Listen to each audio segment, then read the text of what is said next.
इस वक्त सबसे बड़ी खबर कहना चाहिए वो ये है कि यूके में हमारे हाई कमीशन के सामने जिसमें भारत का तिरंगा नीचे उतारा गया था, that was also led by Avtar Singh खांडा। ये आदमी अब आउट हो गया, आउट ऑफ द सीन हो गया है और ये मर चुका, आज मारे गए हैं। पाकिस्तान पर ये इल्जाम भी आयद किया जाता है कि पाकिस्तान जो है वो दहशतगर्द ग्रुपों को स्पॉन्सर करता है, उन्हें फंडिंग करता है। पाकिस्तान अपने हमसाए मुल्क के खिलाफ जो है वो दहशतगर्दों को स्पॉन्सर करता है। क्या कहेंगे आप इस इल्जाम पर? जी, मेरे नहीं ख्याल कि इस इल्ज़ाम में किसी भी हद तक सच्चाई है, क्योंकि अफ़गानिस्तान के बारे में कहा जाता था कि वो जो सा वहाँ पे दहशतगर्दों को पनाह दी जाती है, वहाँ से दहशतगर्दों की ट्रेनिंग होती है।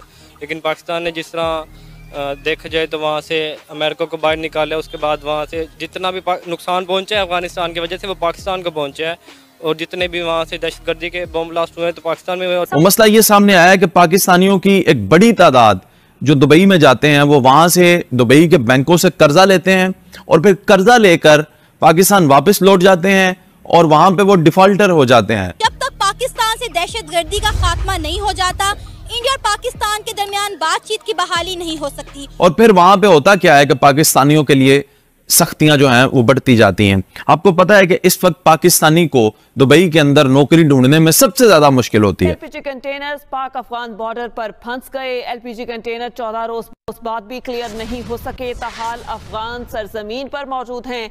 इंडियन लोग सबसे आगे हैं, सबसे मोस्ट प्रेफरेबल जो लोग हैं उनके लिए वो है इंडियन।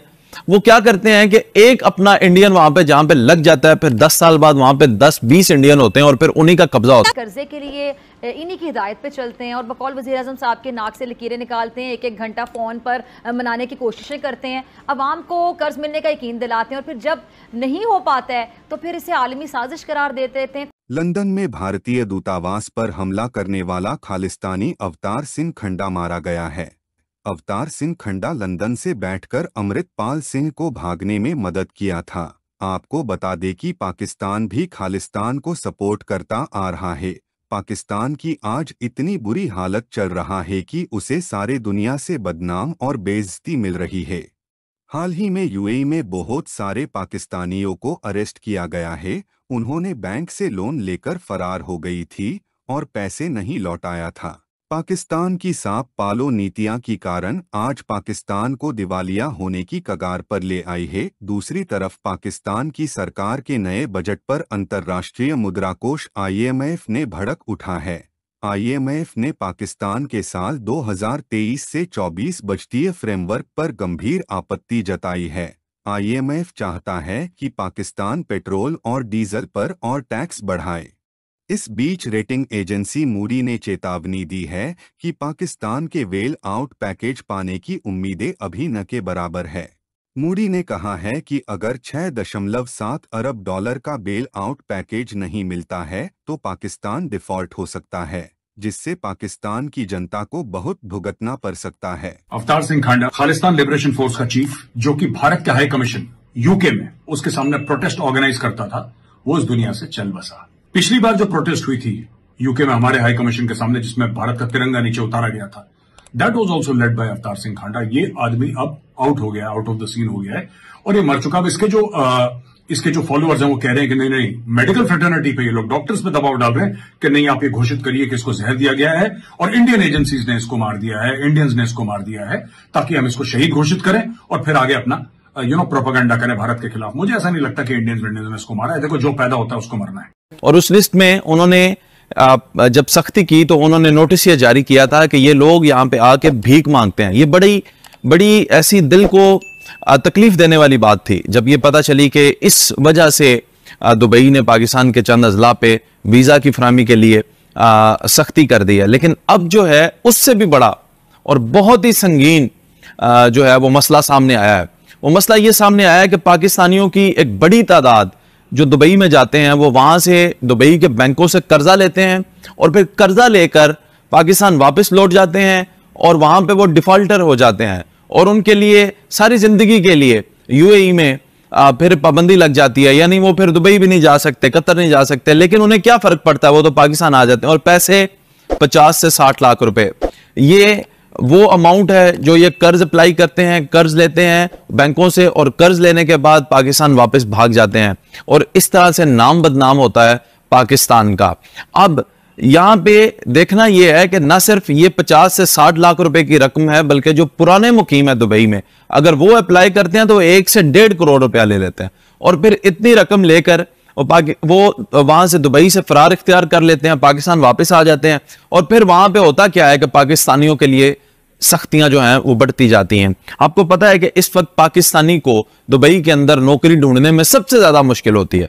इंडियन लोग सबसे आगे हैं, सबसे मोस्ट प्रेफरेबल जो लोग हैं उनके लिए वो है इंडियन।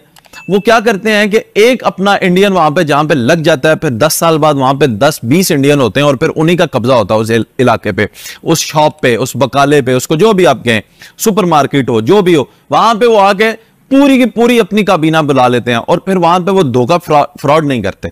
लेकिन पाकिस्तानियों में से अफसोस के साथ ये कहना पड़ रहा है, आपने ये जो काम शुरू कर दिया, इस काम से कोई मुल्क की इज्जत नहीं होगी। अल्लाह जानता है आपका भी कुछ नहीं बनेगा। आज के दौर में आप 50-60 लाख रुपया लेकर अगर निकल भी जाते हैं और आप कहीं फरार इख्तियार कर भी लेते हैं, तो आप क्या करेंगे? मकान भी नहीं बना सकेंगे, आप कुछ नहीं कर सकेंगे, 4 से 5 महीने आपका खर्चा नहीं चलेगा, और हराम से कहां किसी का कुछ बना है।